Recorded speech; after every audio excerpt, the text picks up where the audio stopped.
மக்களவையின் அதிகபட்ச பதவிக்காலம் என்ன? ஏ 5 ஆண்டுகள், பி 4 ஆண்டுகள், சி 6 ஆண்டுகள், டி 3 ஆண்டுகள். சரியான பதில் ஏ 5 ஆண்டுகள். இந்திய அரசியலமைப்பு சட்டத்தின்படி மக்களவையின் பதவிக்காலம் அதன் முதல் கூட்டத்திலிருந்து 5 ஆண்டுகள் ஆகும். அவசரநிலையின் போது இக்காலம் நீட்டிக்கப்படலாம் அல்லது அதற்கு முன்பே கலைக்கப்படலாம். பி 4 ஆண்டுகள் என்பது அமெரிக்க அதிபர் போன்ற நாடுகளின் பதவிக்காலம். அரசியலமைப்பின் எந்த பிரிவு பிரதமரின் கடமைகளை குறிப்பிடுகிறது? ஏ பிரிவு 80, பி பிரிவு 82, சி பிரிவு 72, டி பிரிவு 78. சரியான பதில் டி பிரிவு 78. 1. இந்திய அரசியலமைப்பின் பிரிவு 78 அமைச்சரவையின் முடிவுகளை குடியரசுத் தலைவருக்கு தெரிவிப்பது பிரதமரின் கடமை என்று கூறுகிறது.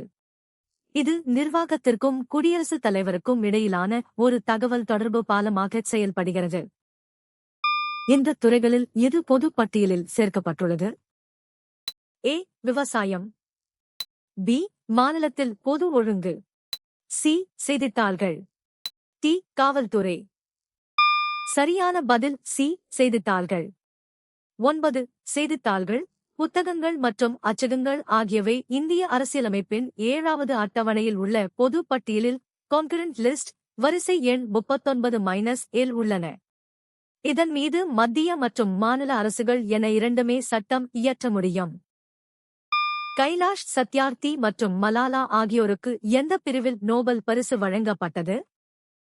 ஏ அமைதி பீஸ், பி இலக்கியம் லிட்ரேச்சர், சி பொருளாதாரம் எகனாமிக்ஸ், டி இயற்பியல் பிசிக்ஸ்.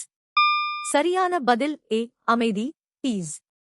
சரியான விடை ஏ சோகஸ்மேலி. கைலாஷ் சத்யார்த்தி மற்றும் மலாலா யூசுப்சாய் ஆகியோருக்கு 2014ஆம் ஆண்டு அமைதிக்கான நோபல் பரிசு கூட்டாக வழங்கப்பட்டது. குழந்தைகள் மற்றும் இளைஞர்களின் உரிமைகளுக்காகவும் கல்விக்காகவும் அவர்கள் ஆற்றிய போராட்டத்திற்காக இப்பரிசு வழங்கப்பட்டது. யாருடைய பெயரில் அனைத்து மாநில நிர்வாகமும் நடத்தப்படுகிறது? ஏ ஆளுநரின் தி கவர்னர்ஸ், பி குடியரசுத் தலைவரின் தி பிரசிடென்ட்ஸ், சி முதலமைச்சரின் தி சீஃப் மினிஸ்டர்ஸ், டி சபாநாயகரின் தி ஸ்பீக்கர்ஸ். சரியான பதில் ஏ ஆளுநரின் தி கவர்னர்ஸ். சரியான விடை ஏ சோகஸ்மேலி. இந்திய அரசியலமைப்பு சட்டத்தின்படி மாநிலத்தின் நிர்வாக அதிகாரம் ஆளுநரிடம் ஒப்படைக்கப்பட்டுள்ளது. எனவே மாநில அரசின் அனைத்து நிர்வாக நடவடிக்கைகளும் ஆளுநரின் பெயரிலேயே மேற்கொள்ளப்படுகின்றன. களிமண் உருளை ஐக்கிய நாடுகள் சபையின் எத்தனை அதிகாரப்பூர்வ மொழிகளில் மொழிபெயர்க்கப்பட்டுள்ளது? ஏ 5, பி 6, சி 7, டி 4. சரியான பதில் பி 6. சரியான விடை பி சோகஸ்மேலி. சைரஸ் உருளை சைரஸ் சிலிண்டர் எனப்படும் களிமண் உருளை உலகின் முதல் மனித உரிமைகள் பிரகடனமாக கருதப்படுகிறது. தென்னாப்பிரிக்காவில் பல இன பொதுத் தேர்தல் எந்த ஆண்டு நடைபெற்றது? ஏ 1994, பி 1980, சி 2000, டி 1990. சரியான பதில் ஏ 1994. சரியான விடை ஏ சோகஸ்மேலி. 1994ஆம் ஆண்டு ஏப்ரல் மாதம் தென்னாப்பிரிக்காவில் முதல் முறையாக அனைத்து இன மக்களும் பங்கேற்ற பொதுத் தேர்தல் நடைபெற்றது. இதில் ஆப்பிரிக்க தேசிய காங்கிரஸ் வெற்றி பெற்று நெல்சன் மண்டேலா அந்நாட்டின் முதல் கருப்பின அதிபரானார். ராஜ்யசபா உறுப்பினராவதற்கு தேவையான குறைந்தபட்ச வயது என்ன? ஏ 21 வயது, பி 25 வயது, சி 18 வயது, டி 30 வயது. சரியான பதில் டி 30 வயது. 5. இந்திய அரசியலமைப்பு சட்டப்பிரிவு 84-இன் படி ராஜ்யசபா, மாநிலங்களவை உறுப்பினராவதற்கு ஒருவருக்கு குறைந்தபட்சம் 30 வயது பூர்த்தியாகி இருக்க வேண்டும். இது மூத்தோர் அவை என கருதப்படுவதால் அதிக வயது வரம்பு நிர்ணயிக்கப்பட்டுள்ளது. குறிப்பிடப்பட்ட துறைகளில் சிறுவர்கள் பொதுவாக எந்த வகையான தொழிலாளர்களாக பணியமர்த்தப்படுகிறார்கள்? ஏ கூலித் தொழிலாளர்கள் வேஜ்ட் லேபர், பி தன்னார்வ சேவை, சி கூலி இல்லாத பயிற்சி. டி. ஊதியம் இல்லாத குடும்பத் தொழில். சரியான பதில் ஏ. கூலி தொழிலாளர்கள், வேஸ்ட் லேபர்.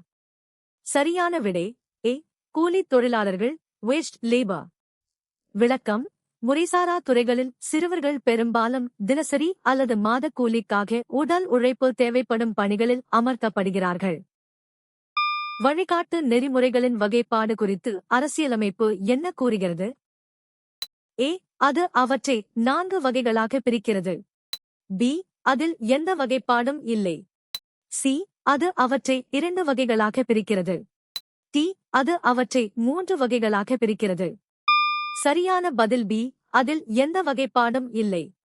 இந்திய அரசியலமைப்புச் சட்டம் அரசு நெறிமுறைப்படுத்தும் கோட்பாடுகளை டிபிஎஸ்பி எந்த ஒரு குறிப்பிட்ட தலைப்பின் கீழும் அதிகாரப்பூர்வமாக வகைப்படுத்தவில்லை. இருப்பினும் வசதிக்காக இவை சமதர்ம, காந்திய மற்றும் தாராள அறிவுசார் கொள்கைகள் என பிரிக்கப்படுகின்றன. குடியரசுத் தலைவரின் பதவிக்காலம் என்ன?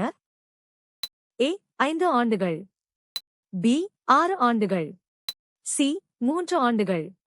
டி. 4 ஆண்டுகள். சரியான பதில் ஏ. 5 ஆண்டுகள். சரியான விடை ஏ. சோகஸ்மேலி இந்திய அரசியலமைப்பின் 56வது பிரிவின்படி குடியரசுத் தலைவர் பதவியேற்ற தேதியிலிருந்து 5 ஆண்டுகள் பதவியில் இருப்பார். அவர் மீண்டும் தேர்ந்தெடுக்கப்பட தகுதியுடையவர். உரையில் குறிப்பிடப்பட்டுள்ள பொருளாதார உரிமைகளின் ஒரு கூறு என்ன? ஏ. வாக்களிக்கும் உரிமை. பி. தனியுரிமைக்கான உரிமை. சி. கூடுவதற்கான உரிமை. டி. நியாயமான ஊதியத்திற்கான உரிமை. சரியான பதில் டி. நியாயமான ஊதியத்திற்கான உரிமை. 4. பொருளாதார உரிமைகள் ஒரு நபரின் நிதி பாதுகாப்பை உறுதி செய்கின்றன. இதில் நியாயமான ஊதியம் என்பது அடிப்படை அம்சமாகும். இது தொழிலாளர்கள் சுரண்டப்படுவதிலிருந்து பாதுகாப்பதையும் வாழ்வாதாரத்தையும் உறுதி செய்கிறது. ஏ. வாக்களிக்கும் உரிமை என்பது ஒரு அரசியல் உரிமை. குடிமக்களுக்கான அடிப்படை கடமைகளின் தன்மை என்ன? ஏ. உரிமைகள் entitlements. பி. சிறப்புரிமைகள் privileges. சி.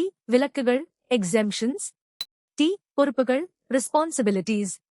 சரியான பதில் டி. பொறுப்புகள் responsibilities. 3. அடிப்படை கடமைகள் என்பவை குடிமக்கள் நாட்டுப்பற்றை வளர்க்கவும் இந்தியாவின் ஒற்றுமையை நிலைநாட்டவும் செய்ய வேண்டிய இப்பொறுப்புகள் ஆகும். இவை அரசியலமைப்பின் பகுதி 4A இல் விவரிக்கப்பட்டுள்ளன. ஜவஹர்லால் நேரு பிரதமராக வழிவகுத்த தேர்தலில் வெற்றி பெற்ற கட்சி எத்தனை இடங்களை பெற்றது? ஏ. 489. பி. 125. சி. 364. டி. 200. சரியான பதில் சி. 364. 1. 1951 முதல் 52 வரை இல் நடைபெற்ற இந்தியாவின் முதல் பொதுத் தேர்தலில் இந்திய தேசிய காங்கிரஸ் 364 இடங்களை வென்று பெரும்பான்மை பெற்றது. இதன் மூலம் ஜவஹர்லால் நேரு முதல் பிரதமரானார். 2. 489 என்பது அந்த தேர்தலில் மக்களவையில் இருந்த மொத்த இடங்களின் எண்ணிக்கை ஆகும். சாலை விபத்துக்கள் இந்தியர்களின் வாழ்க்கை, வளர்ச்சி மற்றும் பொருளாதாரம் ஆகியவற்றில் என்ன தாக்கத்தை ஏற்படுத்துகின்றன? ஏ. நேர்மறையான ஊக்கம். பி. சிறிய சிரமம். சி. குறிப்பிடத்தக்க விளைவு இல்லை. டி. அச்சுறுத்தும் தாக்கம். சரியான பதில் டி. அச்சுறுத்தும் தாக்கம். சாலை விபத்துக்கள் மனித உயிர்களை பறிப்பதோடு மட்டுமல்லாமல் குடும்பங்களின் வாழ்வாதாரத்தை பாதித்து நாட்டின் பொருளாதார வளர்ச்சிக்கு அச்சுறுத்தும் தாக்கத்தை ஏற்படுத்துகின்றன. எந்த முகலாய பேரரசர் மத சகிப்புத்தன்மை கொள்கையை பின்பற்றினார்? A. Shahjahan, Shah Jahan. B. Akbar, Akbar. C. Humayun, Humayun. D. Aurangzeb, Aurangzeb. சரியான பதில் பி. அக்பர், அக்பர். 3.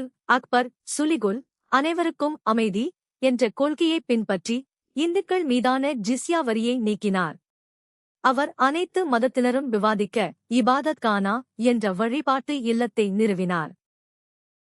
சகோதரத்துவத்தைத் தவிர மதச்சார்பின்மை வேறு எந்த ஜனநாயக விழுமியத்தை வலுப்படுத்துகிறது? ஏ. சமத்துவம். பி. அநீதி. சி. சர்வாதிகாரம். டி. பிளவு. சரியான பதில் ஏ. சமத்துவம். சரியான விடை சோகஸ்மேலி மதச்சார்பின்மை எந்தவொரு குடிமகனும் மதம் காரணமாக பாகுபாடு காட்டப்பட மாட்டார்கள் என்பதை உறுதி செய்வதன் மூலம் சமத்துவத்தை வலுப்படுத்துகிறது. இது அனைத்து மதத்தினருக்கும் சமமான வாய்ப்புகளையும் உரிமைகளையும் வழங்குகிறது. பொது கருத்து தொடர்பான அரசியல் கட்சிகளின் செயல்பாடுகளில் ஒன்று என்ன? அவை பொது கருத்தை உருவாக்குகின்றன. அவை பொது கருத்தை அடக்குகின்றன. அவை பொது கருத்தை புறக்கணிக்கின்றன. அவை பொது கருத்தை திணிக்கின்றன. சரியான பதில் அவை பொது கருத்தை உருவாக்குகின்றன. சரியான விடை: அரசியல் கட்சிகள் பொதுமக்களிடையே விழிப்புணர்வை ஏற்படுத்தி பல்வேறு சமூக மற்றும் அரசியல் பிரச்சினைகள் குறித்து விவாதிப்பதன் மூலம் பொது கருத்தை உருவாக்குகின்றன. அவை மக்களின் கோரிக்கைகளை ஒருங்கிணைத்து அரசாங்கத்தின் கவனத்திற்கு கொண்டு செல்கின்றன. நீங்கள் எத்தனை சரியாக பதிலளித்தீர்கள்?